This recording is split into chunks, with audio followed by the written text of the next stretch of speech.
Welcome back guys sa panibagong content na naman dito sa Lux Hotel. Hello guys, so karon among sulayan ang Lux Hotel. So diri may mag-lunch. Ang ilang available is kanang a la carte dinner. So excited kaayo mi sa ilang mga pagkaon diri kay matud pa sa giingon sa kadaghanan lami jud daw ang pagkaon sa Lux Hotel. Tungod sa kadaghan kaayo mapilian nila nga mga klase-klase nga mga pagkaon, halos maglibog ko unsa ang akong pilion, pero thanks be to God kay nakapili ra gyud ko. Akong kabalakan basig manambok ko ba na simba ko. Hello mga partners, nata karon di sa Lux Hotel, Lemkit kay Cagayan de Oro City. Nami karon para paniud to.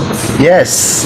Sa wakas naana jud ang mga pagkaon pero wala pa ni na complete nila og serve kay napay mga kulang, so at least naana. So excited na kaayo mo kaon ang kadaghanan. Nagpasalamat jud mi ni Ma'am Glorieta nga maoy nagpaluyo ni ining maong pagpanglibre. Siya gid maoy nang sponsor ni ini nga pagkaon. Salamat kay Ma'am.